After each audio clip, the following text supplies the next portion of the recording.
8ನೇ ತರಗತಿ ತಿಳಿ ಕನ್ನಡ ಗದ್ಯಭಾಗ 3 ಗಾಂಧೀಜಿಯ ಬಾಲ್ಯ ಪ್ರಶ್ನೋತ್ತರಗಳು. ಕೃತಿಕಾರರ ಪರಿಚಯ. ಮೂಲ ಲೇಖಕರು ಮಹಾತ್ಮ ಗಾಂಧೀಜಿ.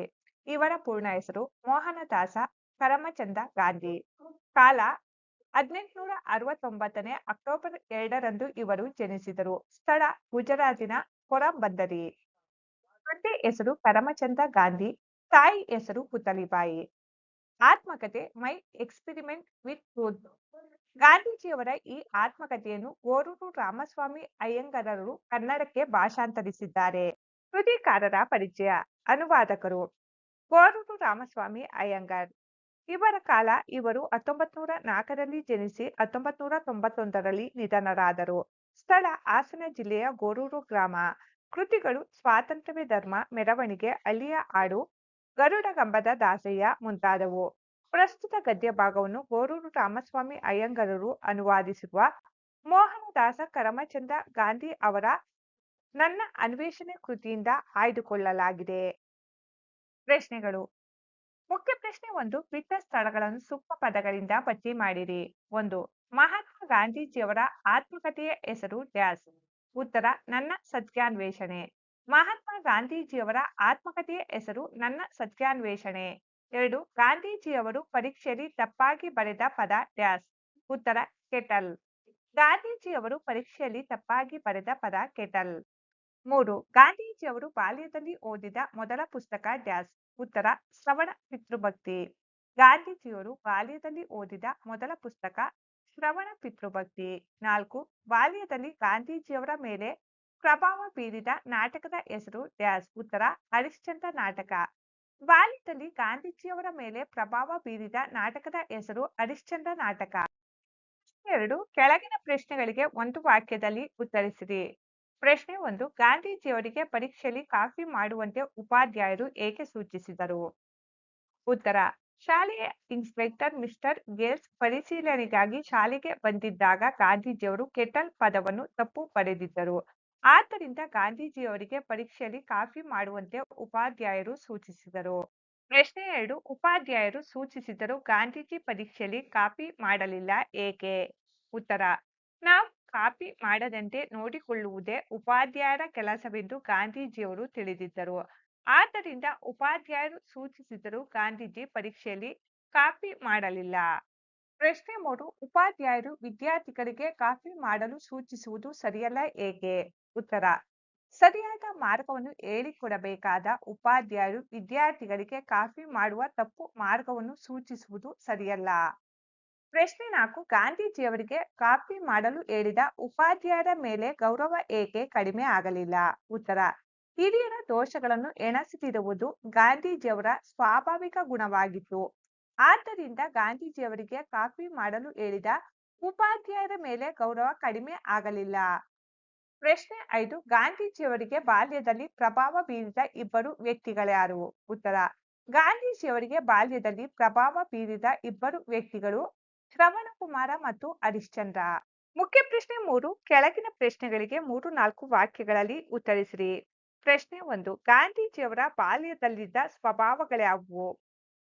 ಉತ್ತರ ಗಾಂಧೀಜಿಯವರು ಎಂದು ಶಿಕ್ಷಕರಿಗಾಗಲಿ ಸ್ನೇಹಿತರಿಗಾಗಲಿ ಸುಳ್ಳು ಹೇಳಿದವರಲ್ಲ. ನಾಚಿಕೆ ಸ್ವಭಾವದವರಾಗಿದ್ದರು. ಯಾರ ಜೊತೆಗೂ ಸೇರುತ್ತಿರಲಿಲ್ಲ. ತನ್ನ ಪುಸ್ತಕ, ಪಾಠಗಳು ಇವೇ ಅವರ ಮಿತ್ರರಾಗಿದ್ದರು. ಗಂಟೆ ಹೊಡೆಯುವ ಹೊತ್ತಿಗೆ ಶಾಲೆಗೆ ಹೋಗುವುದು, ಶಾಲೆ ಮುಗಿಯುತ್ತಲೇ ಮನೆಗೆ ಓಡುವುದು ಇದು ಅವರ ದಿನನಿತ್ಯದ ಅಭ್ಯಾಸವಾಗಿತ್ತು. ಪ್ರಶ್ನೆ ಸಂಖ್ಯೆ 2. ಗಾಂಧೀಜಿಯವರಿಗೆ ಪರೀಕ್ಷೆಯಲ್ಲಿ ಕಾಪಿ ಮಾಡುವಂತೆ ಉಪಾಧ್ಯಾಯರು ಯಾವ ರೀತಿ ಸೂಚಿಸಿದರು? ಉತ್ತರ ಶಾಲೆಯ ಇನ್ಸ್ಪೆಕ್ಟರ್ ಮಿಸ್ಟರ್ ಗೆಲ್ಸ್ ಪರಿಶೀಲನೆಗಾಗಿ ಬಂದಿದ್ದರು. ಅವರು 5 ಪದಗಳನ್ನು ಬರೆಯಲು ಕೊಟ್ಟರು. ಗಾಂಧೀಜಿಯವರು ಕೆಟಲ್ ಎಂಬ ಪದವನ್ನು ತಪ್ಪು ಬರೆದಿದ್ದರು. ಆಗ ಉಪಾಧ್ಯಾಯರು ತಮ್ಮ ಪಾದರಕ್ಷೆಯ ತುದಿಯಿಂದ ಗಾಂಧೀಜಿಯವರನ್ನು ಎಚ್ಚರಿಸಿ ಮುಂದಿನ ಹುಡುಗನ ಸ್ಲೇಟನ್ನು ನೋಡಿಕೊಂಡು ತಪ್ಪನ್ನು ತಿದ್ದಿಕೊಳ್ಳಬೇಕೆಂದು ಸೂಚಿಸಿದರು. ಪ್ರಶ್ನೆ ಸಂಖ್ಯೆ 3. ಶ್ರವಣನ ಪಿತೃಭಕ್ತಿ ನಾಟಕದಲ್ಲಿನ ಯಾವ ಅಂಶ ಗಾಂಧೀಜಿಯವರ ಮೇಲೆ ಪ್ರಭಾವ ಬೀರಿತು? ಉತ್ತರ ಗಾಂಧೀಜಿಯವರು ಸಂಚಾರಿ ಬೊಂಬೆ ಪ್ರದರ್ಶನದಲ್ಲಿ ನೋಡಿದ ಶ್ರವಣ ಪಿತೃಭಕ್ತಿ ಎಂಬ ನಾಟಕದಲ್ಲಿ ಶ್ರವಣ ತನ್ನ ಕುರುಡು ತಂದೆ ತಾಯಿಯರನ್ನು ಅಡ್ಡೆಯಲ್ಲಿ ಕೂರಿಸಿಕೊಂಡು ಅದನ್ನು ಹೆಗಲ ಮೇಲೆ ಹೊತ್ತುಕೊಂಡು ಯಾತ್ರೆಗಾಗಿ ಹೊರಟ ಚಿತ್ರ ಮತ್ತು ಆ ನಾಟಕದ ಪುಸ್ತಕಗಳು ಗಾಂಧೀಜಿಯವರ ಮೇಲೆ ಪ್ರಭಾವ ಬೀರಿದವು. ಪ್ರಶ್ನೆ 4. ಹರಿಶ್ಚಂದ್ರ ನಾಟಕ ಗಾಂಧೀಜಿಯವರ ಮನಸ್ಸಿನಲ್ಲಿ ಯಾವ ರೀತಿ ಸ್ಫೂರ್ತಿ ತುಂಬಿತು? ಉತ್ತರ. ಹರಿಶ್ಚಂದ್ರ ನಾಟಕದಿಂದ ಗಾಂಧೀಜಿಯವರು ಸತ್ಯವನ್ನು ಅನುಸರಿಸಬೇಕು. ಹರಿಶ್ಚಂದ್ರ ಸತ್ಯಕ್ಕಾಗಿ ಪಟ್ಟ ಕ್ಲೇಶಗಳನ್ನೆಲ್ಲ, ಆಪತ್ತುಗಳನ್ನೆಲ್ಲ ನಾನು ಪಡಬೇಕು ಎಂಬ ಸ್ಫೂರ್ತಿಯನ್ನು ಪಡೆದರು. ಮುಖ್ಯ ಪ್ರಶ್ನೆ 4. ಕೆಳಗಿನ ಪ್ರಶ್ನೆಗಳಿಗೆ 8, 10 ವಾಕ್ಯಗಳಲ್ಲಿ ಉತ್ತರಿಸಿರಿ. ಪ್ರಶ್ನೆ 1. ಗಾಂಧೀಜಿಯವರು ಪ್ರೌಢಶಾಲೆಯಲ್ಲಿ ಓದುತ್ತಿರುವಾಗ ಪರೀಕ್ಷಾ ಕೊಠಡಿಯಲ್ಲಿ ಯಾವ ಘಟನೆ ನಡೆಯಿತು? ಉತ್ತರ. ಗಾಂಧೀಜಿಯವರು ಪ್ರೌಢಶಾಲೆಯಲ್ಲಿ ಓದುವಾಗ ಮೊದಲನೇ ವರ್ಷದ ಪರೀಕ್ಷೆಯ ವೇಳೆಯಲ್ಲಿ ಶಾಲೆಯ ಇನ್ಸ್ಪೆಕ್ಟರ್ ಮಿಸ್ಟರ್ ಗೇಲ್ಸ್ ಪರಿಶೀಲನೆಗಾಗಿ ಬಂದಿದ್ದರು. ಅವರು ಮೊದಲನೆಯ ತರಗತಿಯ ವಿದ್ಯಾರ್ಥಿಗಳಿಗೆ 5 ಪದಗಳನ್ನು ಬರೆಯಲು ಕೊಟ್ಟಿದ್ದರು. ಅವುಗಳಲ್ಲಿ ಗಾಂಧೀಜಿಯವರು ಕೆಟಲ್ ಎಂಬ ಪದವನ್ನು ತಪ್ಪು ಬರೆದಿದ್ದರು. ಉಪಾಧ್ಯಾಯರು ತಮ್ಮ ಪಾದರಕ್ಷೆಯ ತುದಿಯಿಂದ ಗಾಂಧೀಜಿಯವರನ್ನು ಎಚ್ಚರಿಸಿ, ಮುಂದಿನ ಹುಡುಗನ ಸ್ಲೇಟನ್ನು ನೋಡಿಕೊಂಡು ಸರಿಪಡಿಸಿಕೊಳ್ಳುವಂತೆ ಸೂಚನೆ ನೀಡಿದರು. ಆದರೆ ಅದು ಗಾಂಧೀಜಿಯವರಿಗೆ ಒಪ್ಪಿಗೆಯಾಗಲಿಲ್ಲ. ಅವರು ಅದನ್ನು ಪಾಲಿಸಲಿಲ್ಲ. ಏಕೆಂದರೆ ನಾವು ಕಾಪಿ ಮಾಡದಂತೆ ನೋಡಿಕೊಳ್ಳುವುದೇ ಉಪಾಧ್ಯಾಯರ ಕೆಲಸವೆಂದು ಗಾಂಧೀಜಿಯವರು ತಿಳಿದಿದ್ದರು. ಇದರ ಪರಿಣಾಮವಾಗಿ ಗಾಂಧೀಜಿಯವರನ್ನು ಬಿಟ್ಟು ಉಳಿದವರೆಲ್ಲ 5 ಪದಗಳನ್ನು ಸರಿಯಾಗಿ ಬರೆದಿದ್ದರು. ಗಾಂಧೀಜಿಯವರು ಕಾಪಿ ಮಾಡುವ ಕಲೆಯನ್ನು ಕಲಿಯಲಿಲ್ಲ. ಪ್ರಶ್ನೆ ಸಂಖ್ಯೆ 2. ಗಾಂಧೀಜಿಯವರಿಗೆ ಬಾಲ್ಯದಲ್ಲಿ ಶ್ರವಣನ ಪಿತೃಭಕ್ತಿ ಹಾಗೂ ಸತ್ಯ ಹರಿಶ್ಚಂದ್ರ ನಾಟಕಗಳು ಯಾವ ರೀತಿ ಪ್ರಭಾವ ಬೀರಿದವು? ಉತ್ತರ. ಗಾಂಧೀಜಿಯವರು ಬಾಲ್ಯದಲ್ಲಿ ಶ್ರವಣ ಪಿತೃಭಕ್ತಿ ಪುಸ್ತಕವನ್ನು ಓದಿದರು. ಸಂಚಾರಿ ಬೊಂಬೆ ನಾಟಕ ಪ್ರದರ್ಶನದಲ್ಲಿ ಶ್ರವಣ ತನ್ನ ಕುರುಡು ತಂದೆ ತಾಯಿಯರನ್ನು ಅಡ್ಡಿಯಲ್ಲಿ ಕೂರಿಸಿಕೊಂಡು ಅದನ್ನು ಹೆಗಲ ಮೇಲೆ ಹೊತ್ತುಕೊಂಡು ಯಾತ್ರೆಗಾಗಿ ಹೋಗುತ್ತಿದ್ದ ದೃಶ್ಯ ಗಾಂಧೀಜಿಯವರ ಮೇಲೆ ಬಹಳ ಪ್ರಭಾವ ಬೀರಿತು. ಶ್ರವಣನ ಮರಣದ ನಂತರ ಶ್ರವಣನ ತಂದೆ ತಾಯಿಗಳ ಆರ್ತಾಲಾಪ ಗಾಂಧೀಜಿಯವರ ಹೃದಯವನ್ನು ಕರಗಿಸಿತು. ಗಾಂಧೀಜಿಯವರ ಬಾಲ್ಯದಲ್ಲಿ ಹಲವು ಬಾರಿ ನೋಡಿದ ನಾಟಕ ಸತ್ಯ ಹರಿಶ್ಚಂದ್ರ. ಅದರಿಂದ ಅವರು ಎಲ್ಲರೂ ಏಕೆ ಹರಿಶ್ಚಂದ್ರನಂತೆ ಸತ್ಯಸಂಧರಾಗಿರಬಾರದು? ಇದೇ ಪ್ರಶ್ನೆಯನ್ನು ಹಗಲು ರಾತ್ರಿ ಕೇಳಿಕೊಳ್ಳುತ್ತಿದ್ದರು. ಸತ್ಯವನ್ನು ಅನುಸರಿಸಬೇಕು. ಹರಿಶ್ಚಂದ್ರ ಸತ್ಯಕ್ಕಾಗಿ ಪಟ್ಟ ಕ್ಲೇಶಗಳನ್ನೆಲ್ಲ, ಆಪತ್ತುಗಳನ್ನೆಲ್ಲ ನಾನು ಪಡಬೇಕು ಎಂಬ ಸ್ಫೂರ್ತಿಯನ್ನು ಪಡೆದರು. ಹರಿಶ್ಚಂದ್ರ ಕಥೆಯನ್ನು ಅಕ್ಷರಶಃ ನಂಬಿದರು. ಮುಖ್ಯ ಪ್ರಶ್ನೆ 5. ಸಂದರ್ಭದೊಡನೆ ವಿವರಿಸಿರಿ. ವಾಕ್ಯ 1. ಹಿರಿಯರ ಆಣತಿಯನ್ನು ಪಾಲಿಸುವುದು ನಮ್ಮ ಕರ್ತವ್ಯ. ಆಯ್ಕೆ. ಈ ವಾಕ್ಯವನ್ನು ಗೋರೂರು ರಾಮಸ್ವಾಮಿ ಅಯ್ಯಂಗಾರ್ ಅವರು ಅನುವಾದಿಸಿದ ನನ್ನ ಸತ್ಯಾನ್ವೇಷಣೆ ಎಂಬ ಗಾಂಧೀಜಿಯವರ ಆತ್ಮಕಥನದಿಂದ ಆಯ್ದ ಗಾಂಧೀಜಿಯವರ ಬಾಲ್ಯ ಎಂಬ ಪಾಠದಿಂದ ಆರಿಸಿಕೊಳ್ಳಲಾಗಿದೆ. ಈ ಮಾತನ್ನು ಗಾಂಧೀಜಿಯವರು ಹೇಳುತ್ತಾರೆ. ಸಂದರ್ಭ. ಗಾಂಧೀಜಿಯವರಿಗೆ ಕಾಫಿ ಮಾಡುವಂತೆ ಉಪಾಧ್ಯಾಯರೇ ಸೂಚಿಸಿದರು. ಅವರು ಕಾಫಿ ಮಾಡಲಿಲ್ಲ. ಏಕೆಂದರೆ ನಾವು ಕಾಫಿ ಮಾಡದಂತೆ ನೋಡಿಕೊಳ್ಳುವುದೇ ಉಪಾಧ್ಯಾಯರ ಕೆಲಸವೆಂದು ತಿಳಿದಿದ್ದರು. ಆದರೂ ಉಪಾಧ್ಯಾಯರ ಮೇಲಿನ ಗೌರವ, ಆದರ ಭಾವಗಳು ಗಾಂಧೀಜಿಯವರಿಗೆ ಕಡಿಮೆಯಾಗಲಿಲ್ಲ.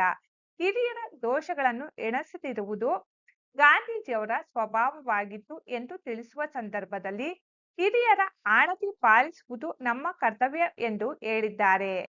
ವಾಕ್ಯ 2. ಈಗ ಇಲ್ಲಿ ನಿನಗೊಂದು ಆದರ್ಶವಿದೆ, ಅದನ್ನು ಅನುಸರಿಸು. ಆಯ್ಕೆ. ಈ ವಾಕ್ಯವನ್ನು ಗೋರೂರು ರಾಮಸ್ವಾಮಿ ಅಯ್ಯಂಗಾರ್ ಅವರು ಅನುವಾದಿಸಿದ ನನ್ನ ಸತ್ಯಾನ್ವೇಷಣೆ ಎಂಬ ಗಾಂಧೀಜಿಯವರ ಆತ್ಮಕಥನದಿಂದ ಆಯ್ದ ಗಾಂಧೀಜಿಯ ಬಾಲ್ಯ ಎಂಬ ಪಾಠದಿಂದ ಆರಿಸಿಕೊಳ್ಳಲಾಗಿದೆ. ಈ ಮಾತನ್ನು ಗಾಂಧೀಜಿಯವರು ಹೇಳುತ್ತಾರೆ. ಸಂದರ್ಭ. ಗಾಂಧೀಜಿಯವರು ನೋಡಿದ ಶ್ರವಣ ಪಿತೃಭಕ್ತಿ ಎಂಬ ನಾಟಕದಲ್ಲಿ ತನ್ನ ಕುರುಡು ತಂದೆ ತಾಯಿಯರನ್ನು ಅಡ್ಡಿಯಲ್ಲಿ ಕೂರಿಸಿಕೊಂಡು ಅದನ್ನು ಹೆಗಲಿನ ಮೇಲೆ ಹೊತ್ತುಕೊಂಡು ಯಾತ್ರೆಗಾಗಿ ಹೋಗುತ್ತಿದ್ದ ದೃಶ್ಯ. ಆ ಪುಸ್ತಕ 2 ಗಾಂಧೀಜಿಯವರ ಅಂತರಂಗದಲ್ಲಿ ಶಾಶ್ವತವಾಗಿ ಅಂಕಿತವಾದವು ಎಂದು ತಿಳಿಸುವ ಸಂದರ್ಭದಲ್ಲಿ ಇದೋ ಇಲ್ಲಿ ನಿನಗೊಂದು ಆದರ್ಶವಿದೆ, ಅದನ್ನು ಅನುಸರಿಸು ಎಂದು ತಮಗೆ ತಾವೇ ಹೇಳಿಕೊಂಡರು. ವಾಕ್ಯ 3. ಎಲ್ಲರೂ ಏಕೆ ಹರಿಶ್ಚಂದ್ರನಂತೆ ಸತ್ಯಸಂಧರಾಗಿರಬಾರದು?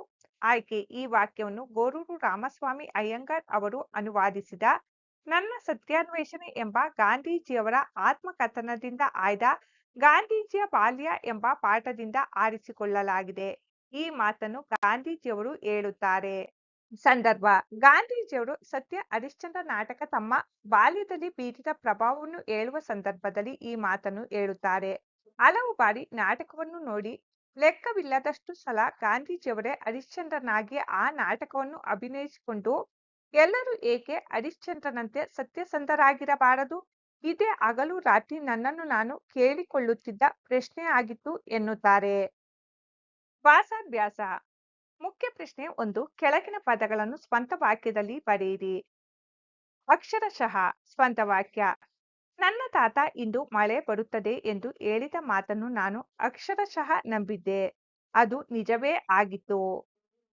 ಸೂರೆಗೊಳ್ಳು.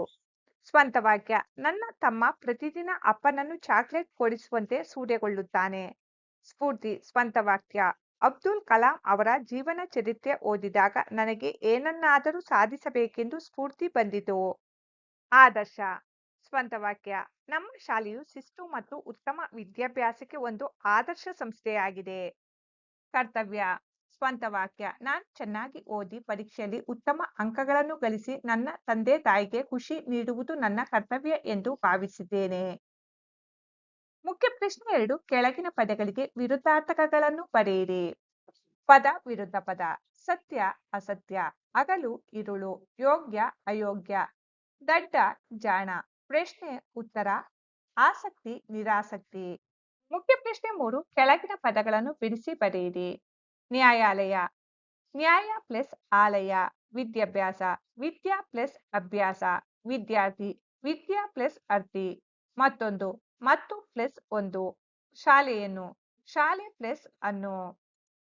ಮುಖ್ಯ ಪ್ರಶ್ನೆ 4. ಕೆಳಗಿನ ಪದಗಳಿಗೆ ತತ್ಸಮ ತದ್ಭವ ರೂಪ ಬರೆಯಿರಿ. ಅಕ್ಷರ ಉತ್ಕರ. ಪುಸ್ತಕ ಒತ್ತಿಗೆ.